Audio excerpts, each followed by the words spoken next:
Alrighty, guys. So we're going to be talking about substance-related and addictive disorders. So before we get into the disorders, we are of course going to just talk about plain old substance use because it is important to distinguish between non-problematic use and more problematic diagnostic use.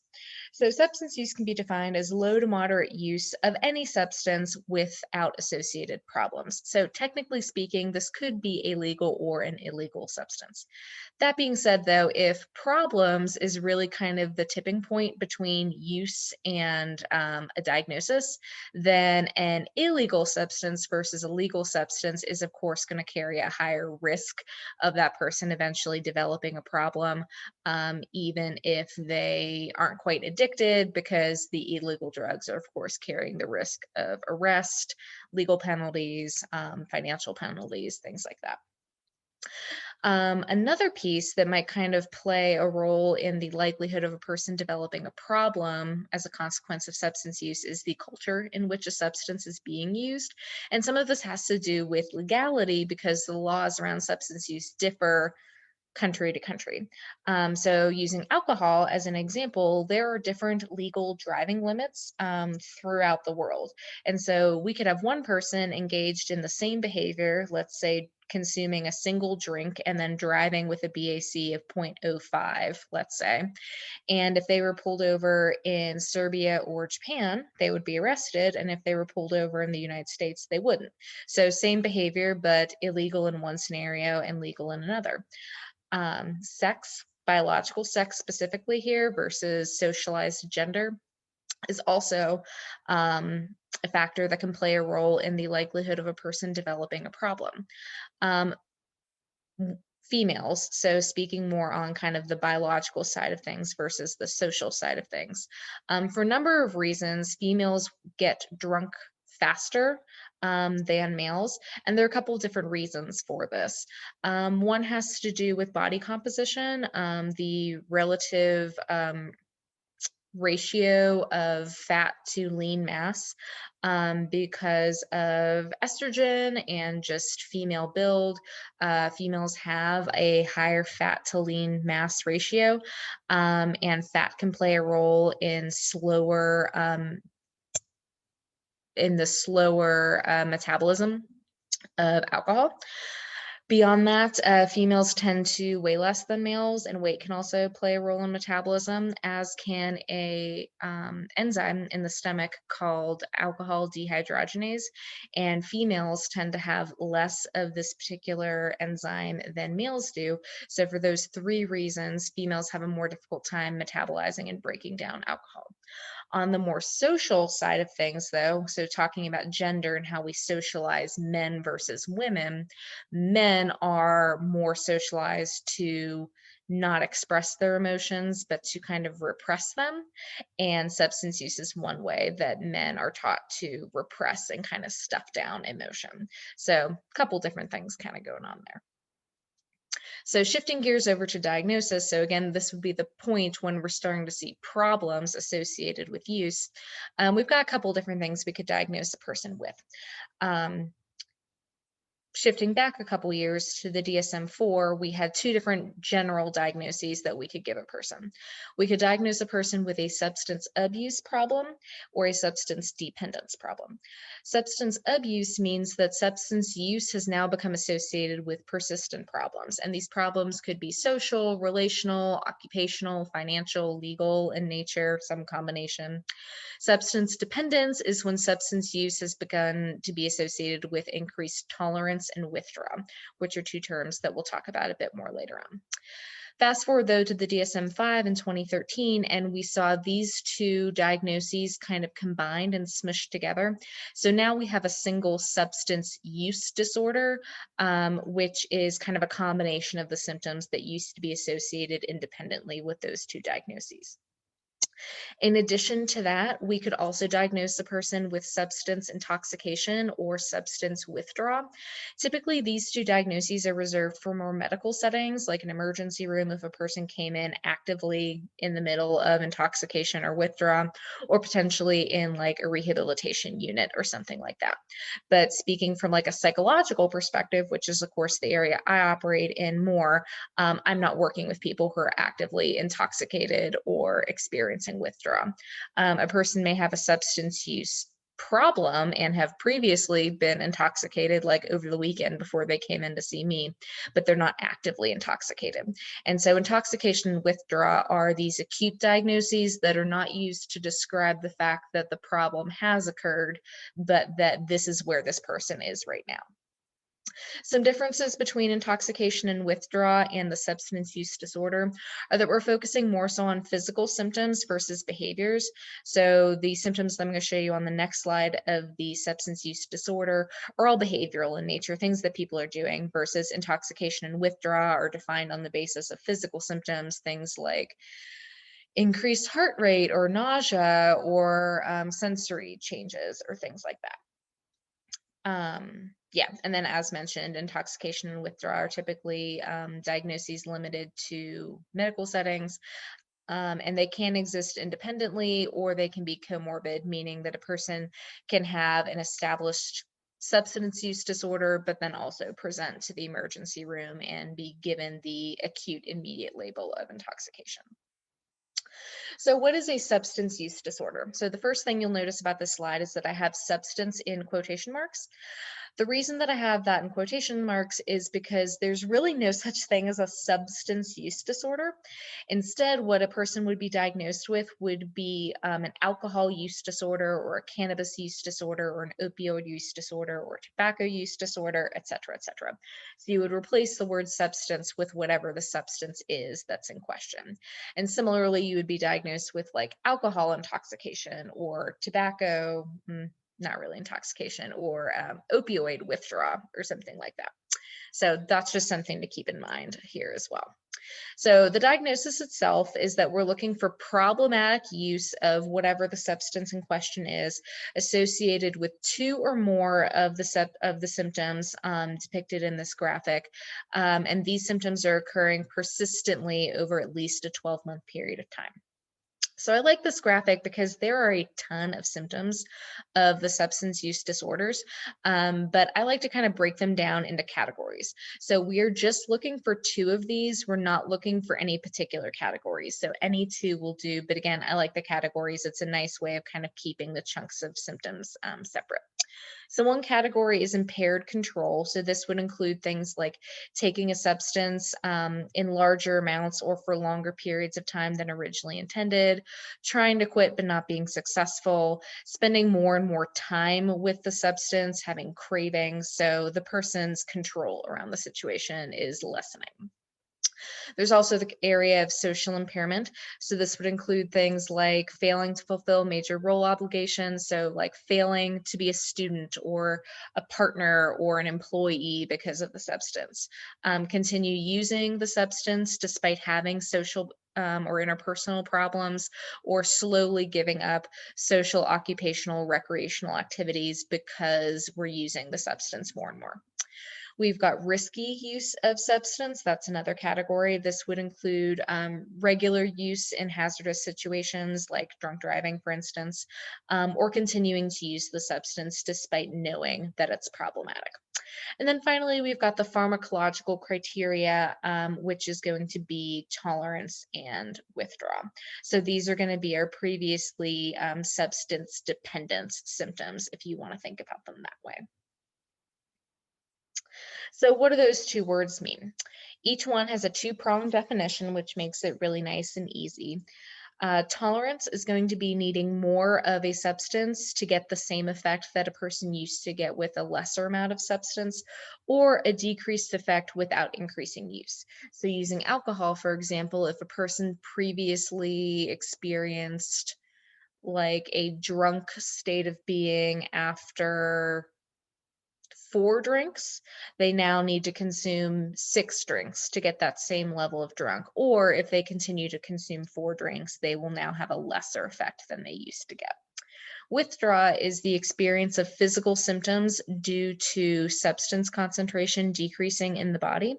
This is typically a consequence of prolonged or heavy use, and the symptoms depend on the substance. So, not all withdrawal symptoms are the same. Alcohol withdrawal looks different than tobacco, looks different than opioids, et cetera, et cetera.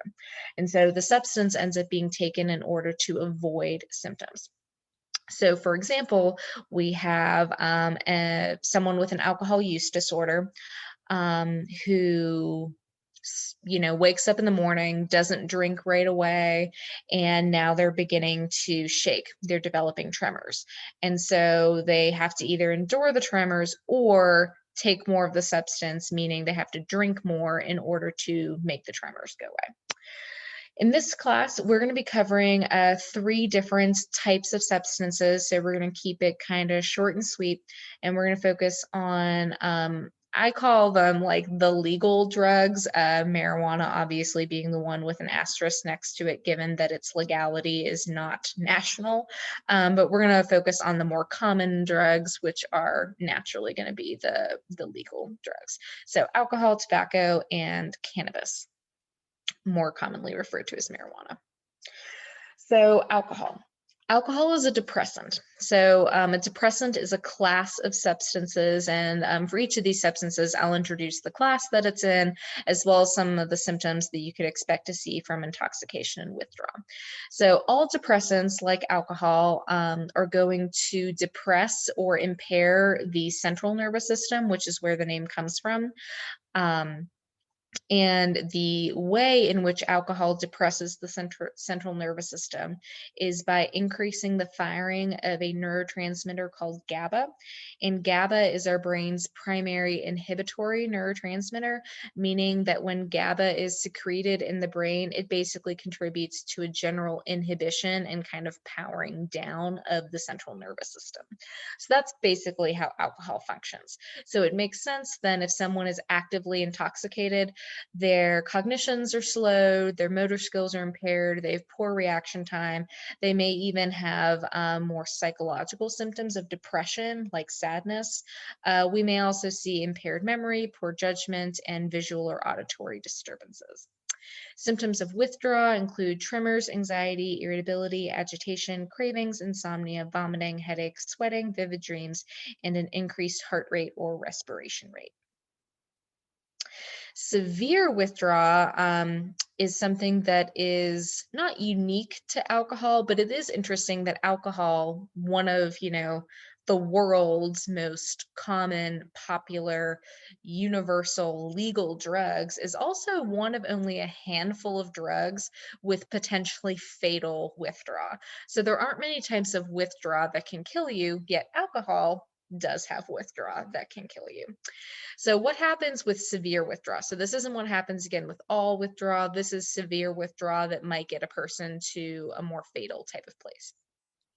So typically we're going to see hallucinations and seizures 1 to 2 days post this person's last drink.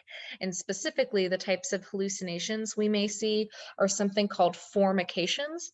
So a hallucination in general is going to be a false sensory perception, meaning that a person in general is seeing, hearing, feeling, tasting, or smelling something that's not there. A formication is a tactile type of hallucination, meaning a person is feeling something that's not there. Specifically, a formication is a tactile hallucination that feels kind of like you've got creepy crawly types of things on your skin. But again, there's nothing really there, that you're just kind of sensing that falsely. Then 3 to 8 days post last drink, a person may enter into a phase called delirium tremens, which is diagnosed by the presence of 2 or more of the following: autonomic hyporeactivity, hand tremors, insomnia, nausea or vomiting, hallucinations, psychomotor agitation, anxiety, and specifically tonic-clonic seizures. Autonomic hyperreactivity is just a general kind of sense of arousal, I guess, and alertness. And then psychomotor agitation is a familiar,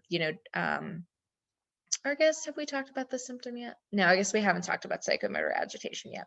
We'll be talking about the symptom later on when we cover depressive disorders. In a regular semester, I talk about depression first, so I'm used to giving one version of this particular lecture, clearly. But anyway, psychomotor agitation is a depressive symptom, which we'll talk about later on in this semester. Um, and it is basically when a person is more kind of up and alert and is going versus being lethargic. It's kind of like the opposite of lethargy, very similar to the autonomic hyperreactivity that I described earlier. And of course, the most common popular symptom is the hand tremor, which is where the name comes from.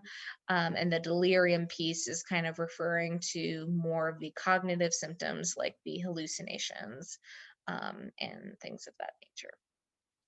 So where delirium tremens becomes potentially fatal has to do specifically with metabolic complications. These end up killing about 1 to 4% of people who go through DTs. And this is likely a low number because these are only numbers of people who are in a hospital for one reason or another, whether that's a patient checking themselves into a hospital or being in an emergency department or rehab or something like that.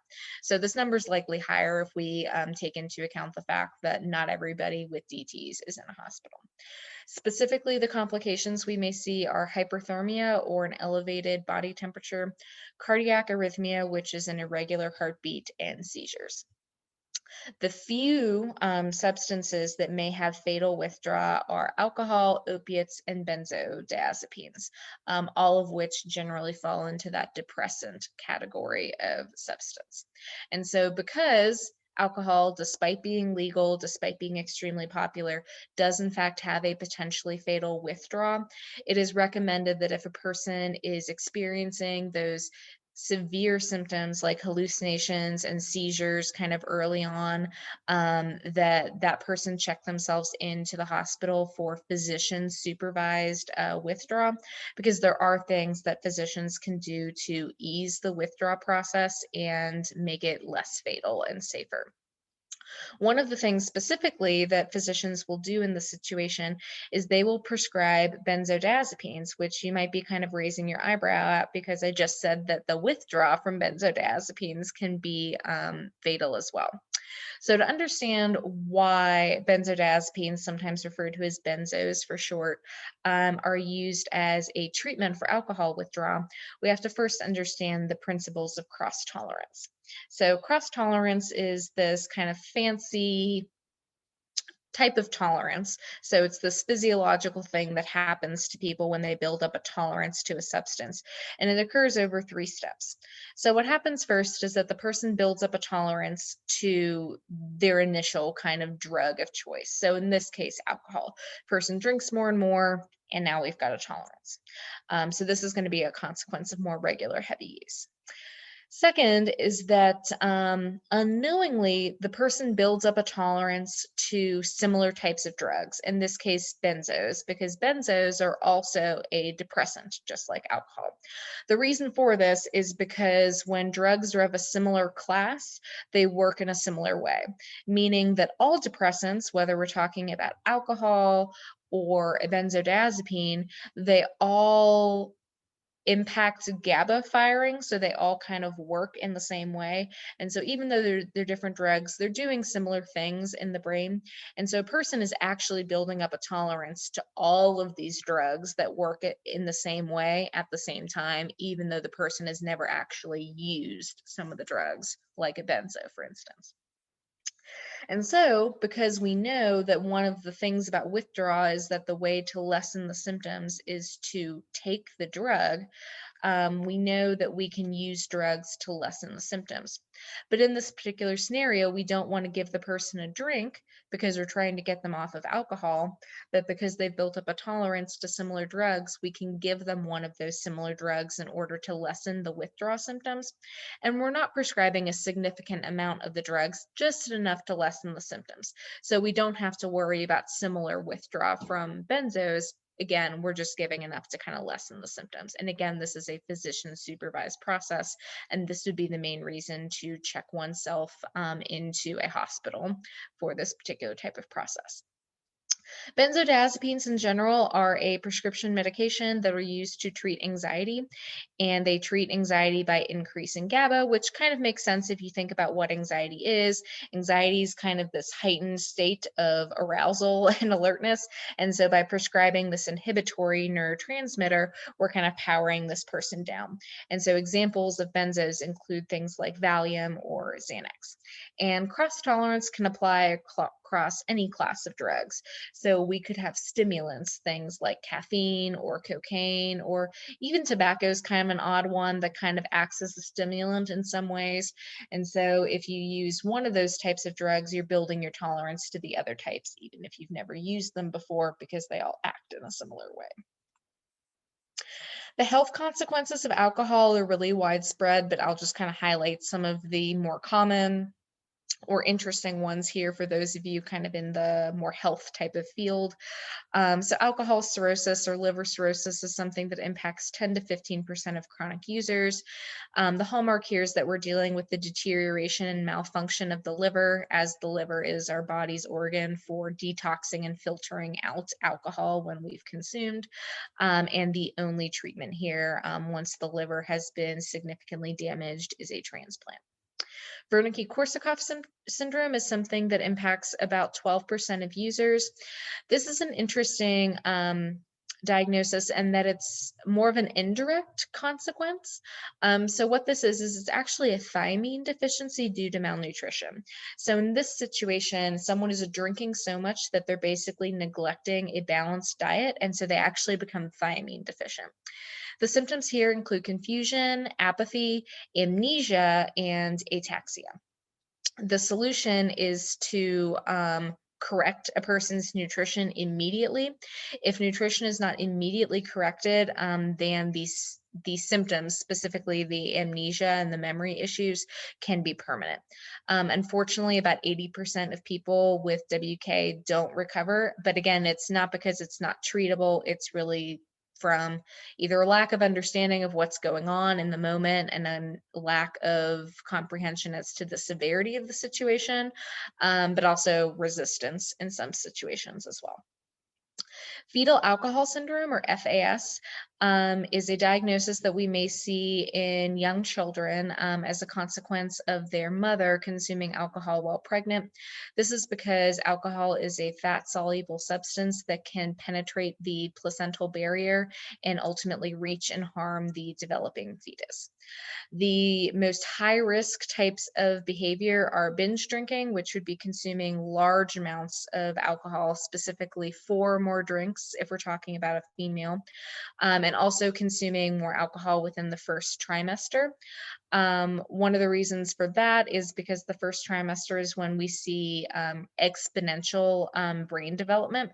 And so it makes a difference if the alcohol is becoming involved when the brain is developing versus becoming involved when another kind of body part is developing. Symptoms include facial anomalies, which you guys can see represented in the graphic on the screen here. So common things include a smaller head, some differences in terms of the way that the eyes are shaped, the nose, the upper lip, the jaw may be underdeveloped as well. We may see shorter stature or growth retardation. We may also see neurodevelopmental abnormalities such as poor fine motor skills, poor hand-eye coordination, or an abnormal gait or walk. Later comorbidities or later things that a person could also be diagnosed with include learning disorders, impulse control problems, and substance use disorders themselves. Okay. So the second type of substance we're going to talk about here is tobacco. Tobacco is kind of interesting in that it functions in some ways as a stimulant, in some ways as a sedative. This is because 2 neurotransmitters are being impacted by tobacco use, epinephrine and dopamine. Dopamine functions more as a sedative in this situation as it facilitates tension relief, and then epinephrine functions more as a stimulant in that it increases alertness and concentration. And so those are going to be the two symptoms of tobacco intoxication. Withdrawal are going to be things like depression, insomnia, irritability, anger, anxiety, difficulty concentrating, restlessness, and an increased appetite. And these acute symptoms can last up to a month. There are multiple methods of tobacco use, which kind of make it a funky substance, I guess, in that there are kind of subcultures that emerge around the different ways in which the substance can be used.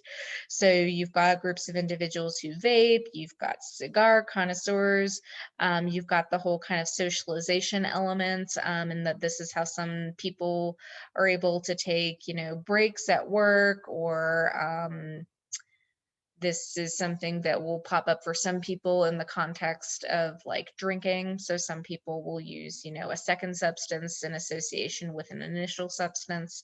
And so all of these things make quitting really difficult because you've got to deal with all of the environmental triggers and cues.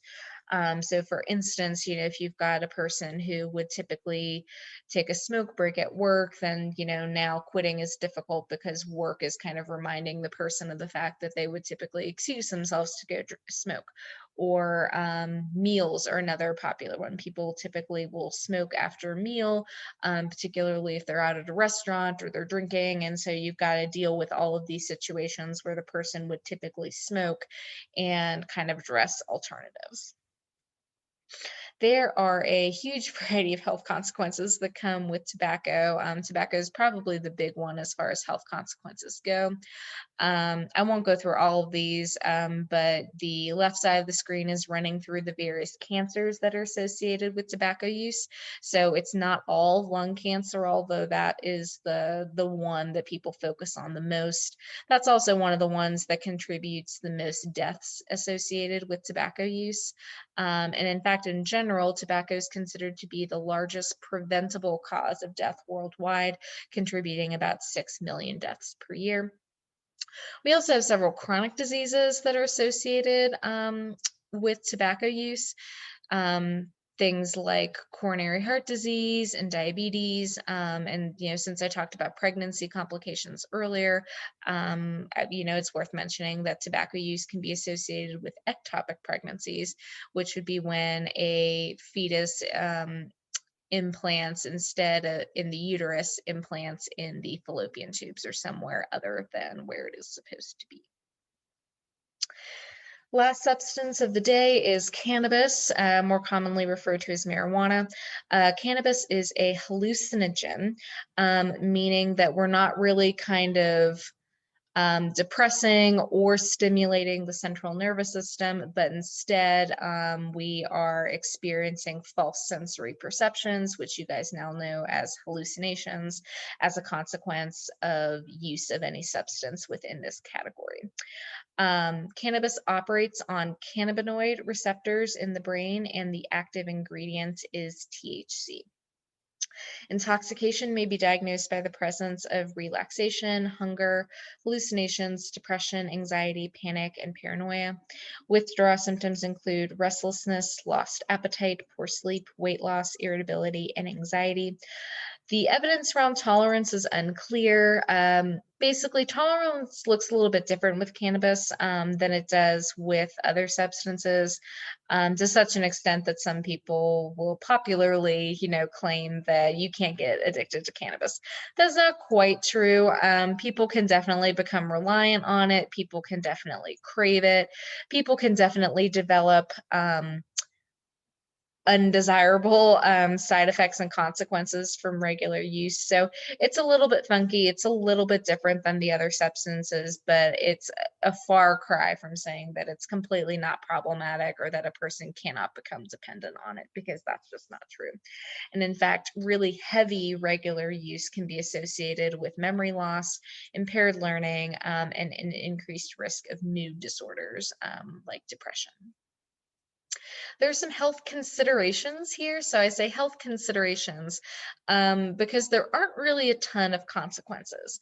Regular long-term use can increase the likelihood of being diagnosed with an anxiety disorder or could potentially contribute to psychosis in really rare situations. Medically, it may also be associated with cardiothoracic problems or cancers of the head, neck, and lungs. But again, these are all relatively rare.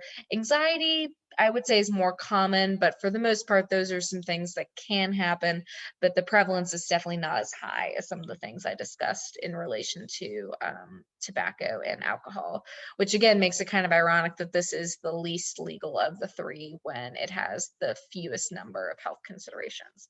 And interestingly enough, there are some benefits associated with cannabis use, which were the reasons behind it initially becoming legal for medical reasons before more recently becoming legal in some states for recreational reasons.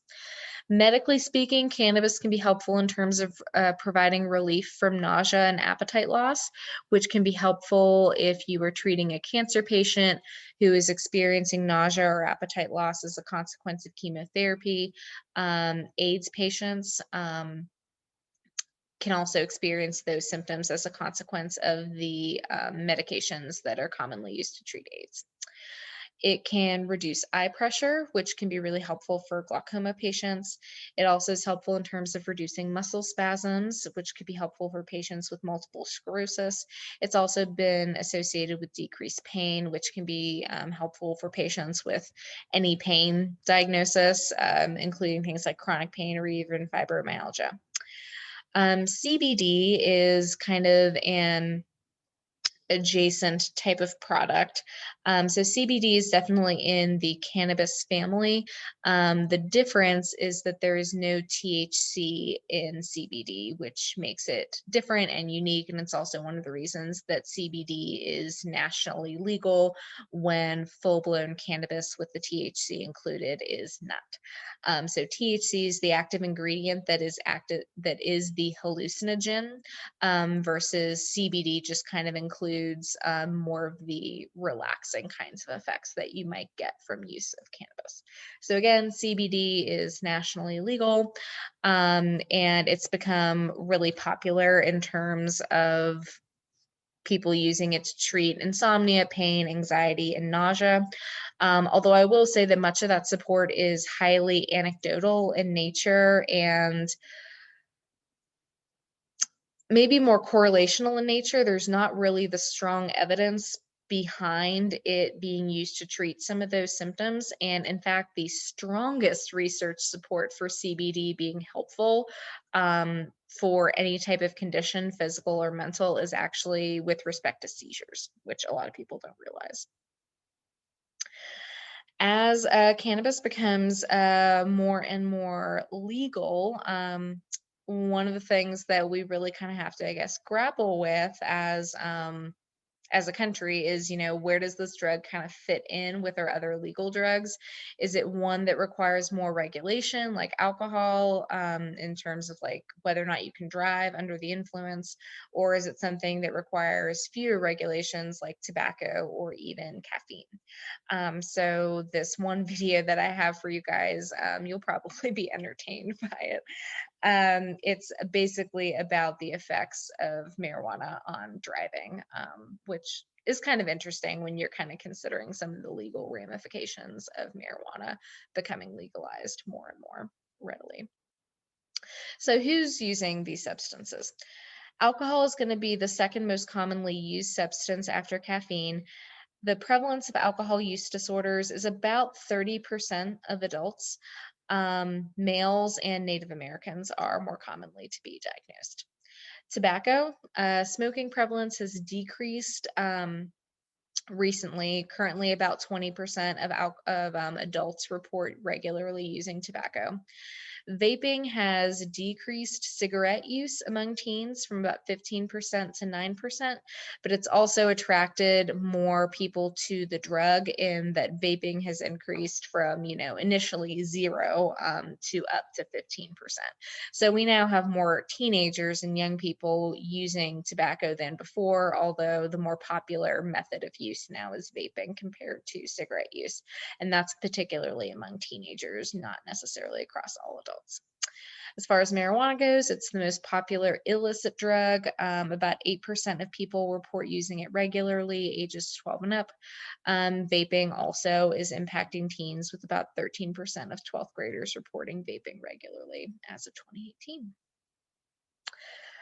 So now I want to shift over to behavioral addictions, because you'll note that the title of this chapter is Substance Related Disorders and Addictive Disorders. So we're not just focusing on exclusively substance-based addictions, but the idea that addictions can be behavioral as well. So how can a behavior be addictive? You're not really taking anything into the body. We're not dealing with something that is impacting cannabinoid receptors or epinephrine. And so what's happening? Ultimately, behaviors have been shown to facilitate neurotransmitter changes, even though we're not physically taking something into the body.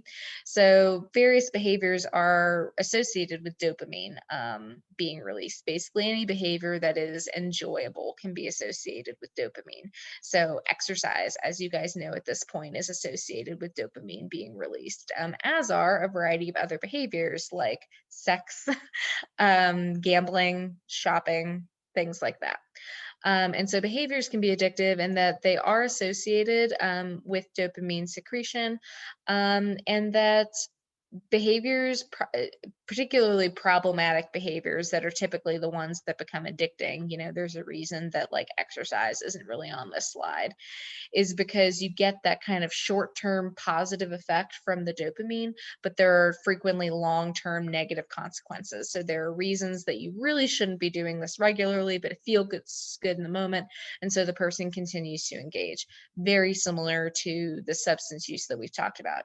Alcohol feels good in the moment, and so someone continues to use it, and then eventually ends up, getting a DUI or developing tolerance, et cetera, et cetera. So as of the publication of the DSM-5, only one behavioral addiction was included, and that is gambling disorder. That was a new addition, so it was previously not in the DSM-4. Some other possibilities, some other things that were considered are things like compulsive shopping, hypersexuality, tanning, internet use, computer and video game use.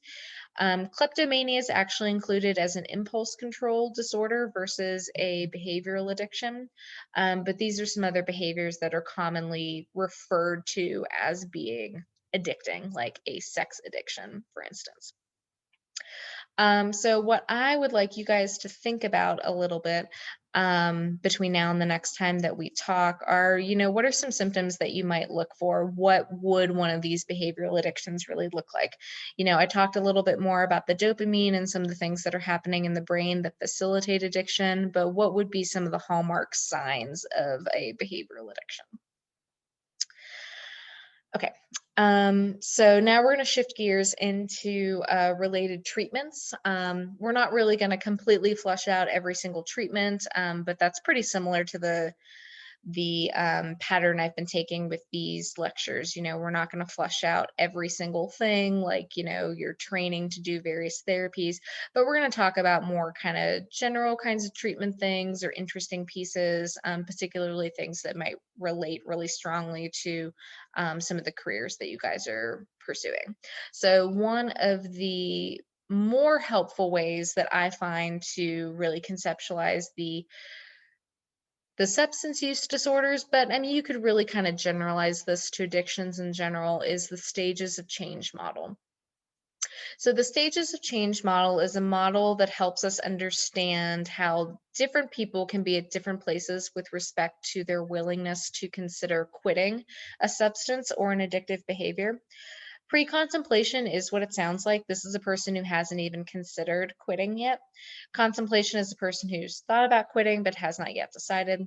Preparation is a person who's decided to quit but hasn't yet. They're currently in the prep stages. Action is a person who is quitting. And then maintenance is the often forgotten stage, though it's very important. It's the stage where a person continues to have quit. And this is the stage that gets a lot of people into trouble with the quitting of addictions, but also with behavior change in general. People think about like quitting smoking or quitting drinking, or even on the flip side of things, people think about starting an exercise program or addressing their diet or their sleep, and they just think about starting it, but they don't often think enough about the process of keeping that progress going. And maintenance is a very active stage. And unfortunately, because people don't really think about it as often, they don't prepare for maintenance and they just think about action. And because they don't put effort into maintenance, that's one of the pieces that contributes to relapse. And so relapse would be when a person uses again and kind of goes backwards. Fortunately, relapse prevention is a type of intervention that we can use that basically entails talking more about maintenance and the realities of maintenance and helping a person to acknowledge that, particularly around behavior change, which includes the quitting of various addictions, that it's very likely a person's going to be tempted or have cravings or more commonly relapse. And so let's just kind of acknowledge it and let's come up for a plan. What are we going to do if a person does mess up? How can we turn a person who was using alcohol and quit and then had one drink, how can we help that person quit again immediately versus having one drink and going on a bender as a consequence? And then the final thing I want to talk about, of course, as far as treatment goes, is exercise, which is going to be kind of our recurring theme this semester. So we know at this point that addictions are addictive in large part because of the presence of dopamine. And that's true pretty much regardless of the substance that we're talking about. But dopamine is definitely one of the things that facilitates the addictive nature of behaviors. And when we stop an addiction, it kind of turns off that spigot of dopamine in our heads, which makes quitting very, very difficult. But as we know at this point, exercise increases levels of dopamine, and it also reverses brain damage that may have been done if we were using a substance by stimulating new nerve cell growth. And so exercise is helpful for a couple of different reasons. It increases dopamine, makes it easier to kind of decrease those quick cravings, and then it's also going to regrow brain cells, basically, if a person did some damage via a substance use in particular. One prescription that can be really helpful is 30 minutes of vigorous aerobic exercise 5 times a week. This can be helpful for addicts of any variety, and the outcome we can expect from this prescription is lessened cravings and increased intervals between use. So you'll notice that this isn't kind of like a one and done kind of thing, and that this is more of like a temporary band-aid to lessen the cravings in that moment and make it such that the person can go longer without needing dopamine again, whether in the form of more exercise or the craving for a substance. Some additional considerations are that severity affects the prescription. So the above prescription is more of a minimum, and if we have someone with a more severe addiction, we may need to up the ante. Um, Timing exercise can be helpful if we know that there are time-based triggers. So if a person is, craving cigarettes first thing in the morning, then exercising first thing in the morning is going to be a good place to kind of implant that into a person's routine. It's also important to be mindful of exercise addiction, especially if a person has an addictive personality and is really prone to dopamine and just kind of latching on to things. Um, it can be important to note that exercise can become addictive as well. It doesn't become addictive in the same. It has.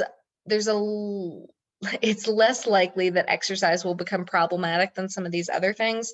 And one of the reasons is that exercise doesn't really have many negative consequences. You have to really be exercising a lot to get to that negative consequence point. But it can definitely become addictive. So it's important to kind of acknowledge that, especially if you're working with someone who has more of an addictive personality. And so for this reason, establishing a sustainable routine versus telling a person to kind of like go nuts with respect to exercise can be a good thing to have in mind. All right, that is all that I've got for you guys on exercise and substances.